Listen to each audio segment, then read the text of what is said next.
Здравствуйте еще раз. Тема сегодняшнего семинара – это мое учение о Боге, уникальность действия души.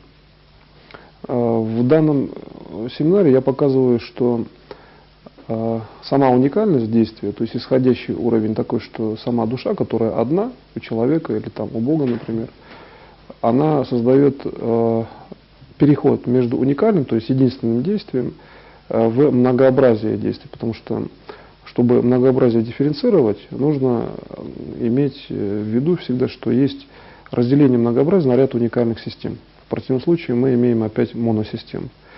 Поэтому получается, вот сама уникальность действия, это есть как бы все-таки некая такая характеристика голографического как бы комплексного многообъемного действия. При этом действие существует как вне предмета действия, то есть да, как бы внешняя система, так и существует действие внутри системы. То есть получается, что уникальность все-таки это не только уровень уникальности как таковой, но и система работы, значит, при которой реализовывается функция все-таки точности, одновременности, значит, присутственности действия, да, в любой точке, например, пространства, времени или в действии. Поэтому в данной технологии, например, вот если мы рассмотрим задачу излечения там, от заболевания или просто управление даже какими-то, ну, например, там, нестандартными событиями там, или стандартными, да, не суть важно, вообще говоря, какими-нибудь, может быть, даже скорее отдаленными событиями, то здесь видна следующая характеристика управления, что для того, чтобы, например, излечить заболевание, нужно взять какой-то уровень уже именно отдаленных событий и рассмотреть следующий статус. В мире все нормируется, уникальность действия такова, что, значит, вечная, уникальная, да, душа человека создает все равно вечный статус развития на определенном уровне. И получается, мы из очень далекой какой-то информации получаем нормирование сейчас здесь. То есть, что нужно делать, чтобы там, человек, например, выздоровел, да, которого вы хотите оздоровить. Значит, в данном случае система такова, что существует взаимодействие между вашим личным действием и, вообще говоря, системой некого там восстановления, оздоровления. То есть вы имеете обратный, все-таки уникальный импульс от действия и импульс правильный, если он имеет ту же основу, как действие вашей души. То есть вы встречаете как бы обратное действие своей души. И вы дифференцируете вот это обратное действие, тогда получается, что вы действуете правильно. Это вот элемент точности в этой технологии. Действие, например, из некой там, бесконечно удаленной величины, некого объема в бесконечном удалении, опять я здесь повторяю, приходит на уровень события, то есть, например, излечения или управления событиями любого толка, созидательного, естественно, там, плана и так далее. И тогда вы имеете уровень обратной волны, где как бы фиксируете, то есть создаете статус своей души. То есть по аналогии с тем, что когда вы, например, действуете лично, да, в целом, своей личностью, то вы действуете так, как делает Бог. В данном случае ваш элемент действия, он действует так, как действует ваша душа. Получается, что, ну, по аналогии с тем, как делает Бог, вот действие первичного управляющего статуса – это ваша истинная, реальная душа. А действие ваше, оно, значит, подобно. Тогда, получается, мы сможем продифференцировать, где ваша истинная душа, то есть как она вообще выглядит, да? И, значит, таким образом уже действовать, там, например, душой на какой-то объект управления, или же создавать объект управления промежуточный и действовать, например, опосредованно, но тогда вы, по крайней мере, видите, что вот именно действие души – это есть точный дифференцированный именно процесс для вашего сознания. И здесь очень четко видно, что уникальность еще вашего сознания в том, что каждый элемент сознания и все сознание в целом взаимодействует с конкретным точным элементом вашей души. И вот это очень жесткий, на самом деле, логический принцип опознавания действия души. И когда вы начинаете видеть вот эти логические как бы, ну, маркеры, что ли, точки, даже области, скорее, светящиеся на структуре развития души, например, в пространстве управления, то это и есть, по сути, идеология, так скажем, комплексная идеология создания мира Богом в точке сознания и в точке как бы внешнего мира. То есть вот здесь очень важная величина, когда вы работаете через выделение именно уникального уровня души человека, где есть переход, как я сказал, в многообразную систему действий. То есть я как раз-таки не показываю, да, где сам переход. Я говорю, вот есть там единичное действие, но это есть и многообразие. А где связующие нити, логически можно их там представить. Но вот именно связка является, ну, в целом познание, но здесь следует вот именно все-таки рассмотреть причину, почему, например, люди часто очень просто друг друга понимают, да? Где существуют механизмы взаимодействия, то есть почему существует с точки зрения развития мира там какие-то однотипные системы. И когда вы уже наращиваете вот этот уровень уникальности, то здесь получается, что существует область информации, которая таким образом устроена, что любое многообразие, да, становится контролируемым процессом. Потому что если есть взаимодействие некой уникальной системы с точкой выхода этого многообразия, то есть как бы комплексная информация, да, какие-то любые формы информации. В данном случае, вот, что достаточно интересно вот, в данном управлении, достаточно гибкая и комплексная система управления, которая говорит о том, что даже неизвестные формы информации, взаимодействия именно с уникальным уровнем вашей души, также управляемы. И, значит, здесь есть, вот, например, параметры любви, то есть действия в любви, где действие может быть там какой-то региональный уровень, есть действие там целевое, значит, например, там макроспасение, а есть действие, которое говорит о том, что вот этот вот именно уникальный уровень как бы в оптическом проявлении действия души человека, это есть структура, которая распознает любую систему социального действия, причем совершенно мгновенно, и как бы начинает преобразовывать структуру, скажем так, несколько абстрактно, вот как делает Бог, создавая физическую реальность. Он же вообще, вот с точки зрения Бога, в абсолютном, что ли, варианте восприятия для человека, любой элемент, он автономен, может быть. Потому что Богу, в принципе, какая разница создать гравитацию там, или, например, другую систему, да, управления в данном месте, или увеличить, или уменьшить. То есть и здесь вот подобный элемент, он виден, что в действии души человека мы видим устройство души, значит, подобно действию Бога. То есть если для, например, души человека в действии мы видим проявленный дух, то здесь вот именно действие Бога — это и есть душа человека, вот, по аналогии. И получается, что это же действие все-таки Бога, значит, получается, что мы видим логическим уровнем со своего как бы плана восприятия, что Бог, то есть если исходить из человеческого плана восприятия, что Бог на самом деле вообще не прерывает контактного уровня на определенном как бы плане души. То есть Бог всегда показывает путь, показывает действие, и тогда получается, чтобы осуществить какое-то событие как бы в комплексе, сделать управление таким, что мир, он такой и есть, то есть он изначально такой и есть. И вот именно гармоничность этого действия состоит в том, что вы как бы живете там счастливо, вечно. Это вот одна из мощнейших технологий именно вечной жизни. Вот та технология, про которую сейчас я говорю, именно уникальность действия души человека. Ведь душа — это в том числе и оптическое выражение.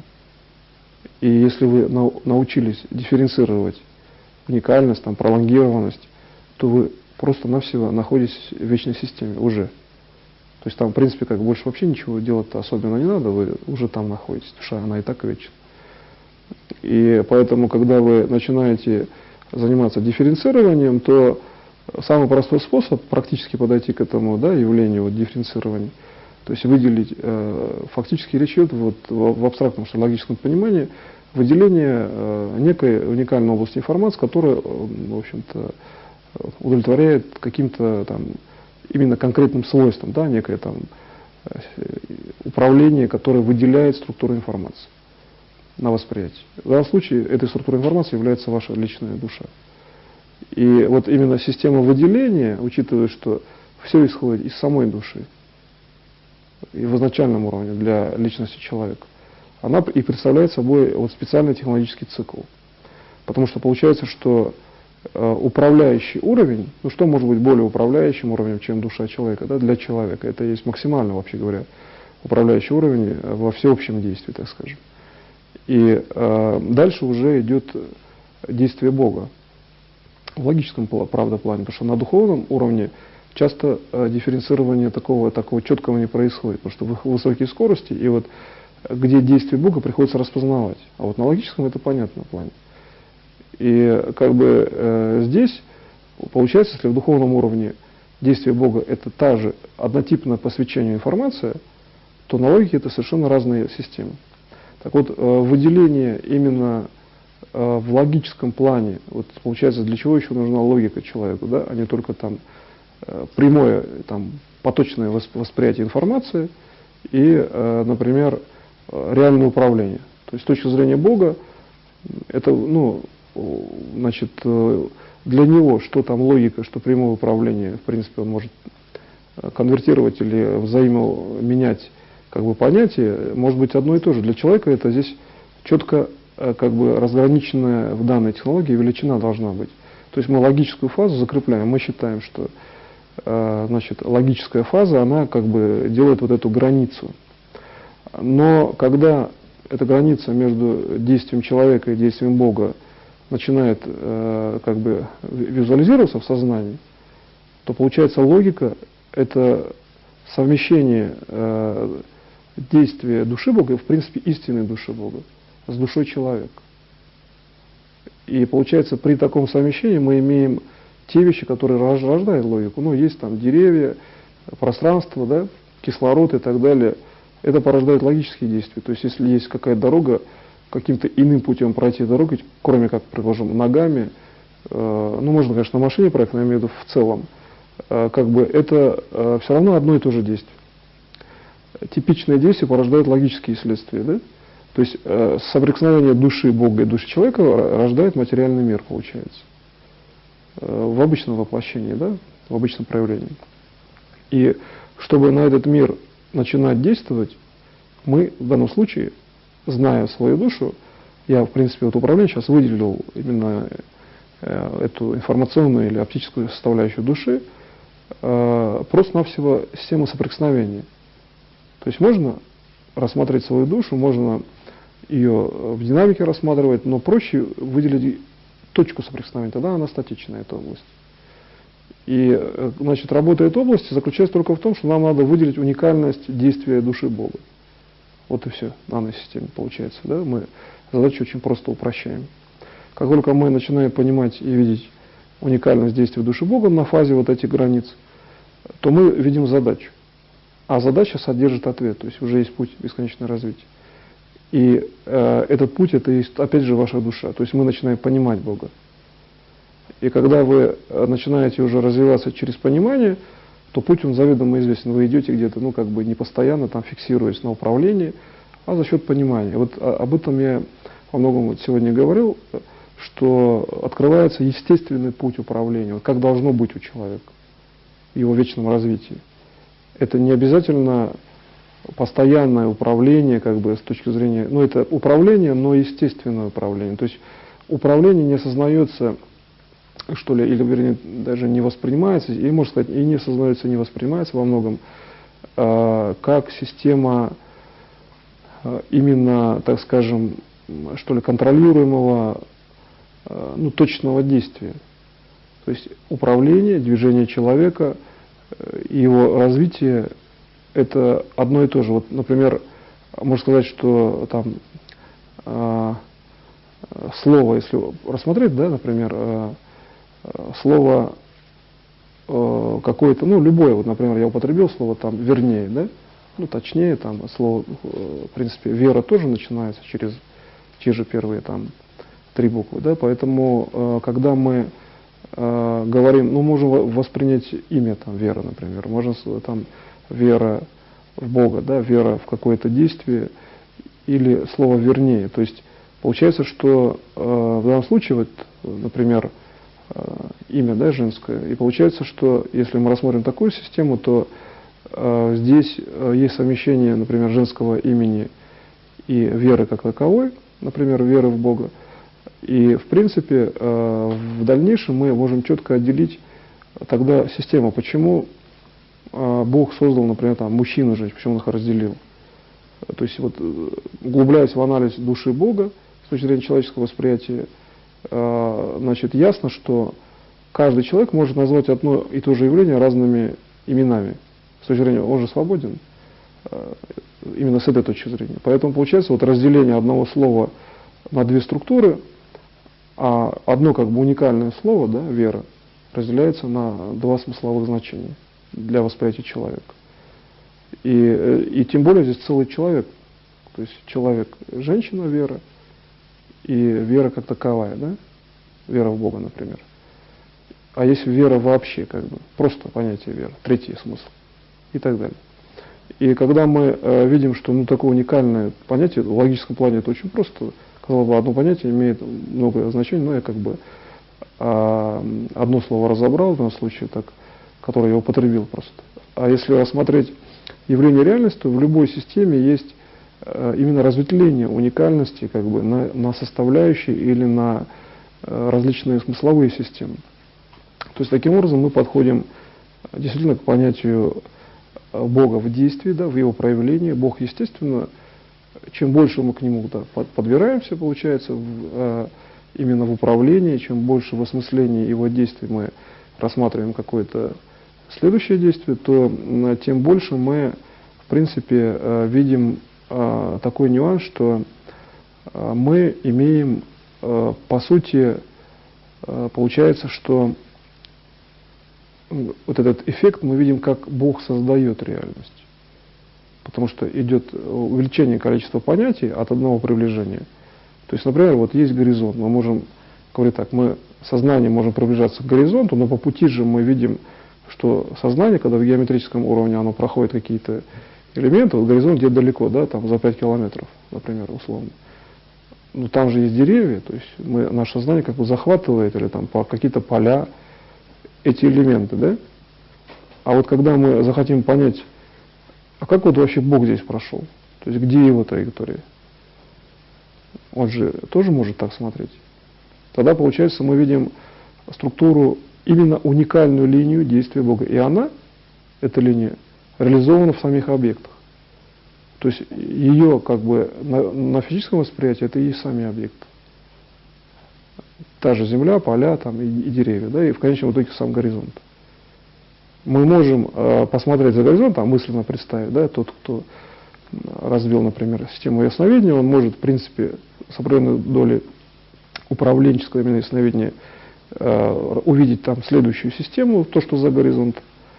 Но, в принципе, любой человек, почему я говорю, что мое учение там, может познать любой человек. Любой человек может просто этот горизонт как бы всего лишь навсего воспринять как системы разветвления уникальных именно действий.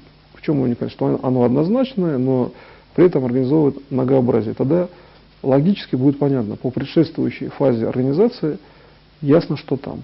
То есть если едет машина по дороге, ясно, что через там, 10 километров, даже если она скрылась за горизонтом, она все равно едет по дороге или стоит. Да? Два варианта существует. Значит, и то же самое здесь, если мы знаем некое, ну, как бы сужающее в возможном варианте действия понятие, то есть уникальную линию действия Бога, мы понимаем, что там. И возникает уже управляемое ясновидение просто из понимания даже. То есть можно, например, увидеть человека и сразу делать управление по его оздоровлению.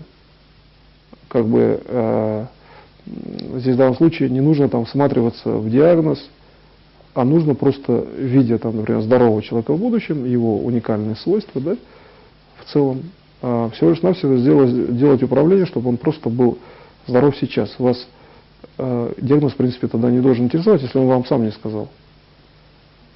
Можно его, конечно, полностью просмотреть, продифференцировать, понять диагноз, но тогда, значит, все равно диагноз управляющий, получается, с точки зрения того, что он направлен только на выздоровление. То есть вы должны диагностировать тогда так, чтобы любая диагностика, даже в вашем восприятии, уже улучшала его здоровье.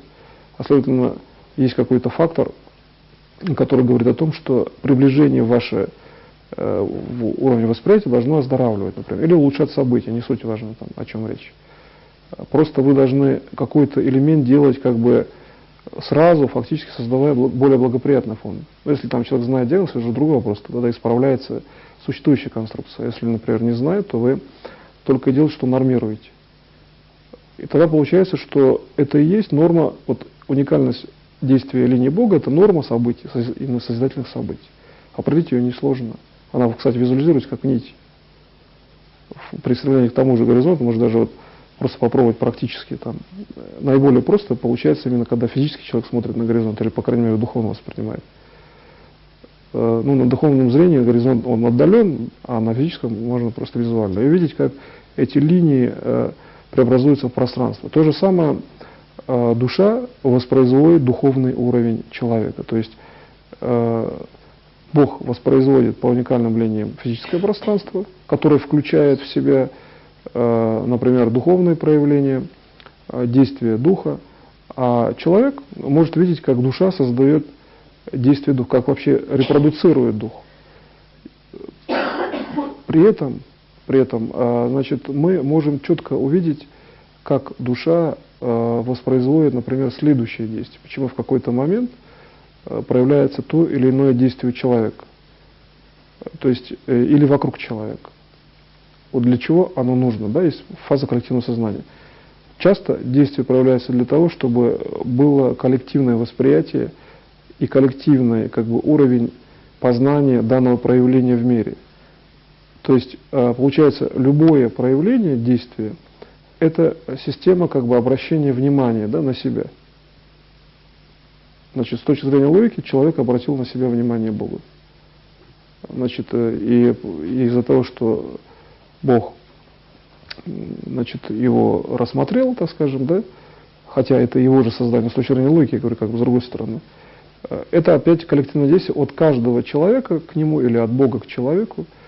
И проявление человека – это есть уже как бы осуществившийся такой факт, то есть раз он существует, и этот факт, он практически, собственно говоря, никак уже изменить никакой информации невозможно, то получается, что все внешние системы мира, они практически сводятся к тому, что человек живет всегда. Вот здесь есть логика. Вот эти нити видны от каждого объекта информации к человеку. То есть он проявил какое-то действие, он обратил на себя внимание, существует как бы, ну, такой как бы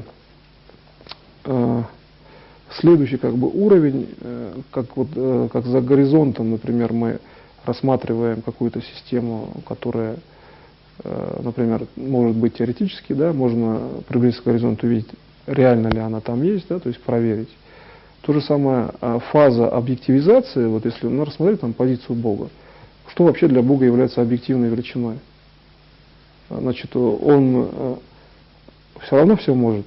Значит, получается, что с его точки зрения системой объективизации является все-таки внешняя система, коллективная система контроля, да, за неким процессом. И вот как бы, когда уже человек переходит к коллективной фазе, вот здесь уже возникает основное управление. То есть, если мы, например, имеем, опять же, к чему говорю, коллективное управление возникает, когда стоит задача, вот, да, как бы общая задача. Но как бы центром задачи, да, является все-таки сам человек. Я говорю, что каждое действие в какой-то момент возникает, чтобы привлечь внимание. Если там происходит привлечение внимания каким-то действием, то значит люди обращают внимание и начинают коллективно работать, да, с данной задачей или там, с данной ситуацией. Следовательно, само появление человека – это и совершенно уникальное здесь. Почему люди уникальны? И привлечение к себе всеобщего как бы, внимания в плане, опять же, как бы удовлетворения внешней среды, то есть бесконечному развитию. Я вот сейчас все время показываю механизм вечной жизни все-таки. Ну, простой факт, да, например, я там как бы говорю, что надо выключить мобильный телефон, тем не менее он звонит, да, то человек привлекает внимание. Для чего? Значит, надо поработать с его проблемой в данный момент. Значит, потому что как бы ситуация такая, что мы сейчас обращаем внимание как бы на ту структуру, что для чего-то, то есть с точки зрения логики, это обычный процесс, ну там как бы, например, там не выключен или не обратили внимания, да, как казалось бы логически, на телефон. То же самое существует в системе информации места, на которые внимание как бы не обращается. То есть есть города, есть какие-то пункты коллективного действия, а есть как бы просто пространство. И там вроде даже там люди редко появляются или не появляются, труднодоступное место. Тогда получается, как в этом случае привлекается внимание к этому месту, да, например. То есть ведь есть как бы такое в данном случае понимание, уникальное действие, то есть действие, предположим, одного человека, значит, направленное, предположим, на другого. Вот мы получили замкнутую систему там, взаиморазвития, вечного развития, а как быть, предположим, системой вообще оторванной как бы от сознания человека, да, путем того, что там просто люди не ходят, ну, может быть, сейчас уже на картографии эти места существуют, ну, а как быть вообще с отдаленной там галактикой, например. Вот здесь существует очень простой мотив как бы в действии Бога. Здесь надо уже понять тогда мотивацию действия Бога. То есть зачем Он создал тогда такие места? Значит, если мы, ну так логически поставим вопрос, почему бы там не создать сплошные улицы, там плотные места заселения и все, да? Значит, ну с точки зрения мотива действия, ну, во-первых, человек свободен, он вдруг не захочет, да, это первый элемент, скажем, логически.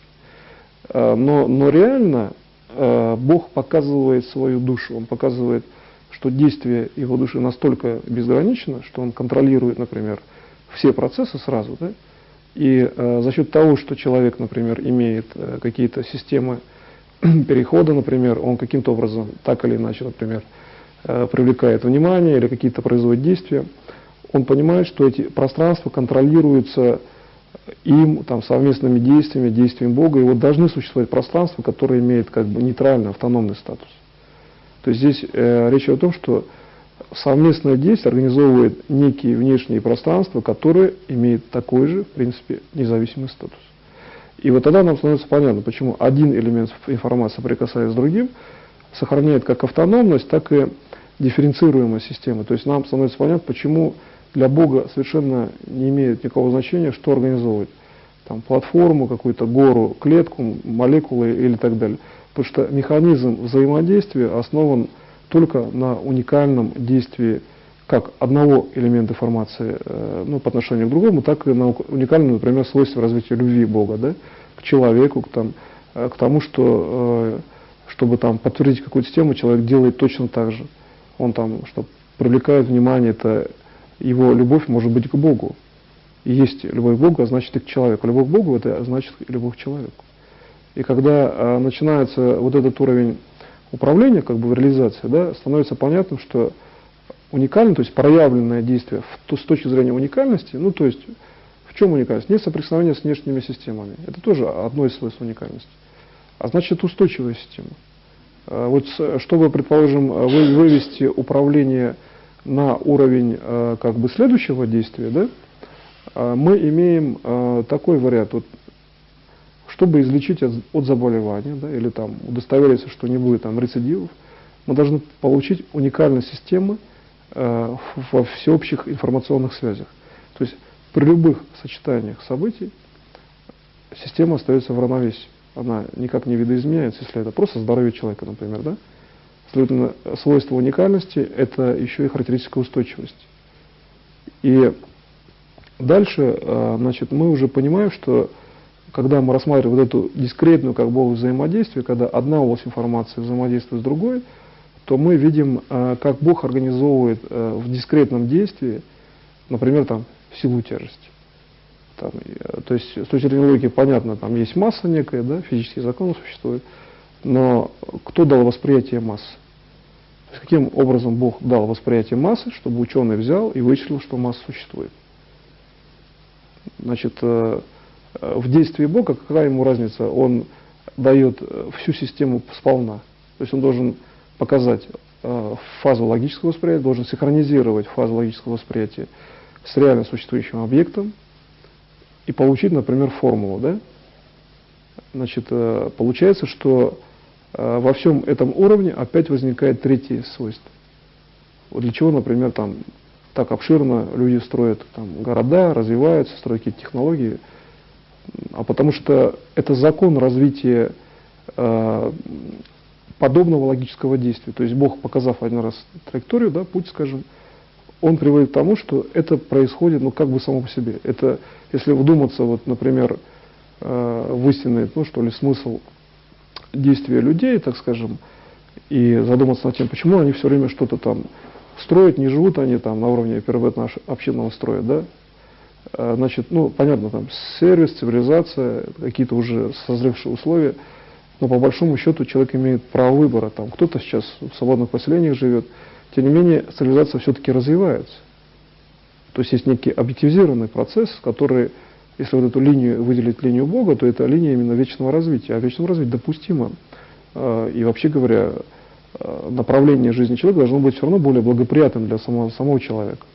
То есть это как бы соответствие социальной функции человека, социальной роли и будущего развития, или там в политической системе. Это определенная система, где в политике выявлено наиболее благоприятное свойство там, для конкретного человека. Тогда получается, что человек как бы выбирает там, политика, исходя из очень четких, быстрых уровней восприятия. То есть он выбирает, кстати, правильно все время. Вот как бы там ни говорилось, но именно в политике человек всегда выбирает точнее, там, лидера, например, партию и так далее. Потому что здесь идет сочетание там, экономических, социальных систем, там, властных и так далее. Получается, что исходя из такого уровня как бы, трансформации знаний, да, мы получаем следующее, что для того, чтобы там, излечить там, человека, сделать какое-то вот действие и так далее, мы должны, во-первых, знать, да, иметь технологию, что мы обязательно, то есть в любом случае можем, там, например, ну, оздоровить, да, восстановить там, здоровье любого человека, ну, включая себя. Минимальный уровень вечного развития человек должен уметь это делать. То есть он должен, как бы, по крайней мере, иметь, там, например, там, ну, практическое здоровье для начального уровня действий. В следующий уровень его событийный пласт, уровень развития событий должен быть таким, что в основном идет развитие по линии своей души, то есть он как бы не прилагает все-таки усилий. Как бы я больше привожу уже к бытовому, как бы бытовому плану развития человека, но показываю, что это и есть уровень как бы все-таки высшего все-таки плана одновременно. То есть многие люди, естественно, развиваются, у них хорошие события, но при этом они же не обязательно прилагают усилия, они живут естественно. И это правильно. Значит, просто когда мы говорим о том, что они-то живут естественно, тогда посмотрите, где существует уровень макроспасения. То есть приложите интеллектуальные, просто логические усилия, чтобы спасти всех. Нет проблемы. Вот здесь это прикладывается без напряжения. То есть спасти всех — это достаточно тривиальная получается задача. Идет просто развитие вне доступа к индивидуальности души человека. Человек развивается вдоль своей линии души, и все. Значит, никакого напряжения. Спасти мир — это не значит, что там, это типа, ну, если сравнить, даже не 10 килограмм поднять, это проще в данной ситуации. Потому что вы все равно вечны. И вы, собственно говоря, развиваетесь. Если нужно, вы и 150 там поднимете, потренируетесь, да? Кому нужно, кто сразу может поднять. Дело здесь не в этом. Спасение мира — это естественный уровень состояния. Человек все время что-то делает и происходит на определенном уровне, это макроспасение внутри его души. Потому что он видит Бога, видит его задачи и способствует, по сути, так или иначе.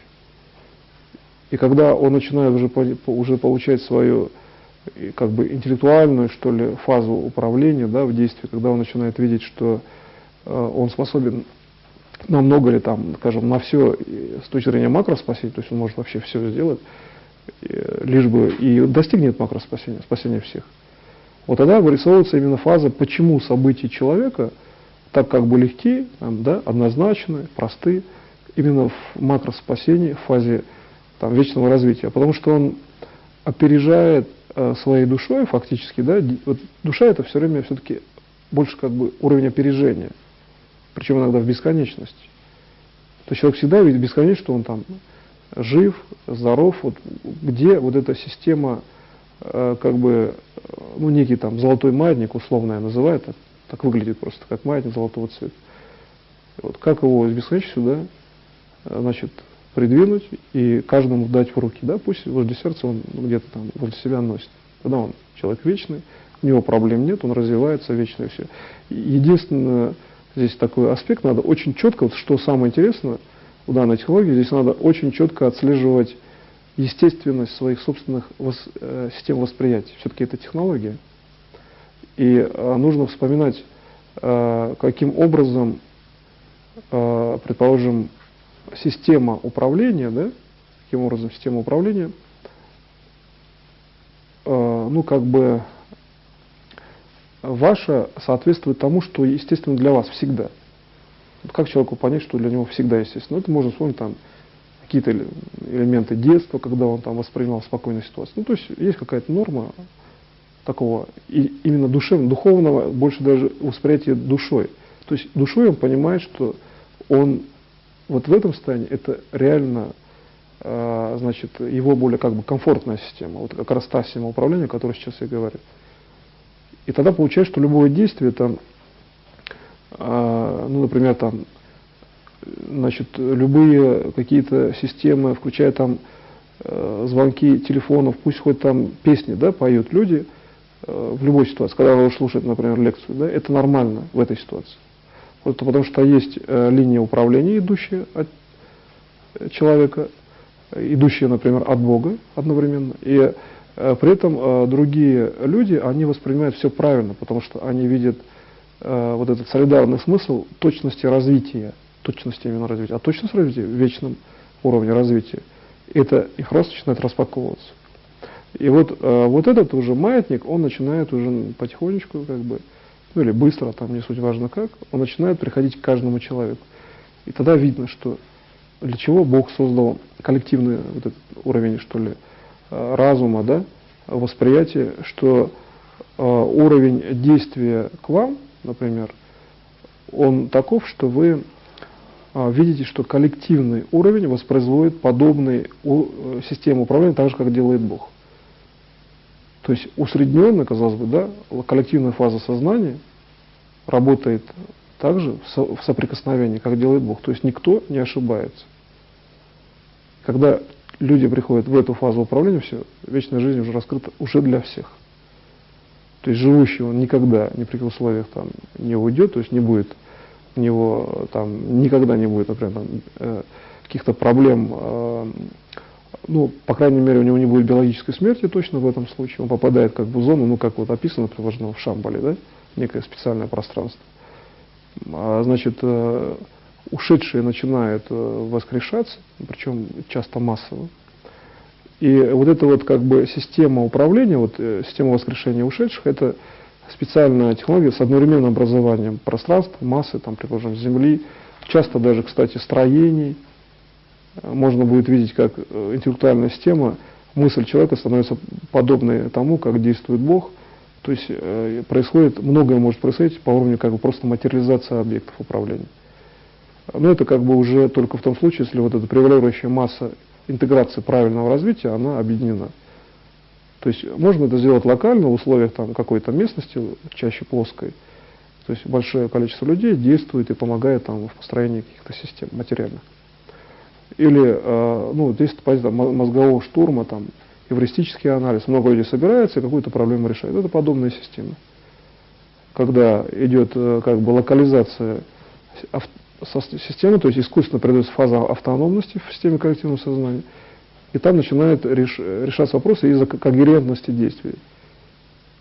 И, например, почему вот, ну, ясно, что там добро всегда победит зло, скажем, в таком фигуральном, ну, то есть конкретно, почему это всегда будет происходить и произойдет, да, в конечном итоге полностью, потому что коллективная фаза, то, что Бог дал, значит, на вечное развитие, добро распространится на все системы, а разобщающая, например, там, фаза зла, например, она всегда имеет локальное проявление. То есть так как, ну, скажем, фаза зла, так скажем, или некая отрицательная информация не может иметь почву реальную, да, это как поплавковости. Вначале она существует, потом начинает прогибаться, и информация как бы у нее понижается по статусу в любом случае. Поэтому так часто говорят, что там высокий духовный уровень, правильный уровень позиционный, он делает человека недоступным там, для каких-то негативных воздействий. Это вот здесь объясняется почему. Что часто технологии там, защиты являются просто интенсивная там, макропомощь, да? Макропомощь цивилизации в целом, там, миру. И все, человек попадает в вот этот, ну, как некий такой поточный уровень макроуправления, и тогда его как бы не достать вот, силам негативным, потому что они просто находятся ну, настолько далеко, что даже не могут приблизиться на информацию, значит физически не могут. То есть вот здесь вот срабатывает мысль, что защита как бы именно, ну, так называемая, скажем, защита, на самом деле, естественное положение дела такое, что с увеличением количества таких систем управления, ну, как бы отрицательная фаза, она просто выдавливается из системы коллективного управления, получается, отсутствует там понятие смерти, например, и так далее. Постепенно люди привыкают к другому статусу жизни, да? Тогда система становится более подвижной, там, например, как в Шамбале, там стены подвижны и так далее. И получается, что здесь значит, ну, я использую некие описания Шамбала, так в реальности, там, например, ну, там можно там тоже как-то пройти, ну, там, то есть интегрированное пространство и стены, они не являются там препятствием, то есть там как бы другое свойство пространства-времени. И это возникает, потому что интегрированная, то есть когерентная мысль в физике процессов, это очень понятно, что когерентная система, человек хочет идти, да, вперед. Тогда все действия правильно, и вся система коллективного сознания работает как бы на него. А проекция коллективного сознания в данном случае является, например, здание. Да? Если ему не хочется обходить со стороны дверей, он, в общем-то, может пройти там, например, там, через стену теоретически, да, как-то, или более простым путем. Но тогда когерентное сознание как бы расширяет систему, и человек, в принципе, вполне может как бы использовать другие свойства материальной среды. Ну, фигурально, что ли, в прямом выражении не значит, что он там просто как бы раздирает стену, идет, но он как бы попадает в пространство другим путем. То ли это телепортация, возможно, это может быть механизм вплоть до, кстати, разведения стен там и так далее, или другие системы геометрических конструкций, которые реализовываются в данном случае. То есть получается, что так же, как ну, для Бога, который создал реальность, ему какая разница, где ходить? То есть для него реальность – это продукт собственного воспроизводства. Человек приближается к действию Бога, да, он должен тоже такую какую-то возможность реализовать, так или иначе. И получается, чтобы нам понять, что делать сейчас, по подобию тому, что делает Бог, значит, мы всего лишь навсего логически начинаем вырисовывать там, завязку своих личных систем, то есть уникальность своих действий на макрореальность. А для этого, что макрореальность, что ваша личность должны обладать личностными характеристиками, которыми вы, естественно, безусловно, обладаете. То есть любой человек этим обладает. А вот как сделать неразделимым элемент внешней реальности от вашей личности? То есть видеть как продолжение своей личности. Вот у вас есть желание там пройти, взяли, прошли. Есть желание быстро дойти до какого-то места. Оказались там, вы никуда не опоздали. При этом при всем вы можете как бы идти среди тех же там, тротуаров, там, да, и у вас может не создаться впечатление, что существует что-то другое, некое какое-то ускорение там. Ну там в моей практике, например, где я работал, ну, очень большое расстояние, там летная испытательная станция, авиационно-техническая база, мне удавалось проходить за очень короткое время, при внешнем наблюдении были как бы участки ускорения, даже наблюдали люди, но я вынужден был торопиться. Для меня это было нормально, я шел, собственно говоря, как бы обычным как бы шагом, а оказалось за очень короткое время, то есть там нельзя было спокойным шагом, даже если бежать, пройти такое расстояние, я тем не менее доходил в нужное место к самолету, пока он там, например, не улетел. То есть это, собственно говоря, проблема здесь не то, что там внешне, просто когда люди увидели, они стали это фиксировать, а когда человек начинает это делать, то это незаметно, ну что ли, для него, то есть он живет в той же самой среде. Среда при этом никак не меняется. Но возникают некие процессы ускорения действия. Вот как они возникают, да, с точки зрения Бога, любое действие адаптировано для человека, если он хочет, он там будет, он пройдет в логической фазе то же самое пространство и попадет опять туда же. Но почему? Ну, в логике это заложено, что есть пространство там несколько километров. Обойти логическую фазу в коллективном сознании как бы смысла нет. А как ее обойти? Она существует, да, в коллективном сознании. И адекватное действие он проходит, но при этом как бы оказывается там быстрее. Почему он оказывается быстрее? Он же идет ногами, да? Вот с точки зрения Бога здесь как раз возникает когерентность, то есть уникальность личности Бога. Личность ставит задачи и их достигает. Бог воспринимает личные задачи каждого так же, как объекты внешней реальности. Если вот эта уникальная когерентность с Богом, она как бы адаптирована, да, к условиям, для чего вообще это ему надо, да, человеку. Там, если у кого-то спасли, пожалуйста, нет проблем. А просто так гулять там ускоренно нет смысла просто логического. И как бы получается, что исходя из этого возникает очень важное свойство данного, например, семинара, что когеренция, то есть выделение уникального свойства взаимодействия, уникальной линии взаимодействия, некая, которая видна Богу и человеку, Бог сразу понимает задачу человека, ему помогает, он начинает преобразовывать пространство в восприятии человека. То есть делает его восприятие подобным действию Бога. А тогда получается, он, конечно, в нужное время будет в нужном месте.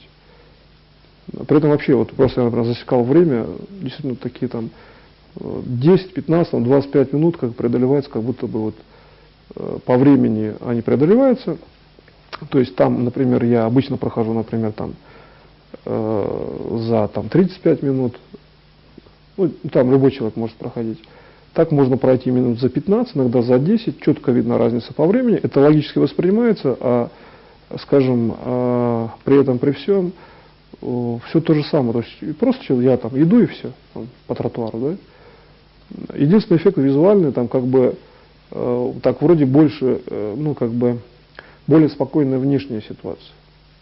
И вот здесь вот, то есть, как бы такое ощущение, что меньше там движения машин, то есть некое ощущение возникает. И здесь, это просто из практики больше как бы авиационной. Это здесь не обязательное, да, это как бы нужно, если человек вот это опаздывает, и там реально может быть там некая проблема, которую надо решить. А в обычных условиях просто, как правило, это не то, что там специальный уровень, там надо или там цифровым уровнем управлять, или делать это действие обязательным, там, системным, но любое действие в конечном итоге должно быть системное. И получается, что исходя из этого, чтобы достигнуть системности, применять тогда, когда нужно, именно с точки зрения макроспасения, здесь вот это вот взаимодействие, например, Бога и человека, заключается в данном случае в том, что Бог показывает, собственно говоря, свою собственную систему управления, значит, он должен иметь физическое тело человека, он должен показывать, как это происходит из его тела, и показывать, что или как его тело развивается.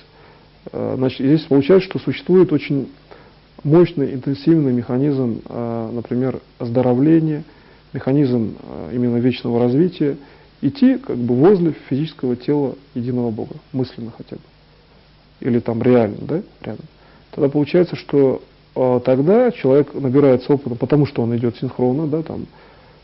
Но это, конечно, не строй, но если как бы все вместе идти в одном направлении, то есть объединяющее начало, там, командир, например, да. И получается, что здесь мы вот это вот объединяющее начало имеем в том, что, там строй правильно прошел, или там не обязательно строй, там группа людей прошли какое-то расстояние, это осуществилось, это передается в коллективный опыт. И здесь получается, что как только вы начинаете передавать в коллективный опыт свои полученные действия, полученные знания, вот здесь возникает принципиальный момент, тоже в сегодняшней лекции. Вы должны показать уникальность своего действия по отношению ко всем и по отношению к себе. Увидеть там, скажем, абсолютную устойчивость, некую там мощность определенную, да, действий вашей личности, в бесконечность, причем бесконечность. То есть вы можете видеть, что действие идет уже в бесконечность. И через бесконечность передавать каждому человеку. Как только вам удается, это, кстати, элементарно прям видна линия этой уходящей бесконечности, вы моментально можете четко понимать, что исходя из уникальности вашей души, восприятие вами Бога тоже на уникальном уровне, Значит, вы можете в одном действии передавать сразу все знания. Именно макроспасение в первую очередь. В одном действии, в любом причем. Потому что вы же дифференцируемы всеми, когда вы уникально себя выделяете. Значит, все вас видят. И все. В этом действии вы, конечно же, добиваетесь своего управления. Обязательно добиваетесь, потому что раз все обращают внимание, они по свободе воли обращают, вы же никого не заставляете.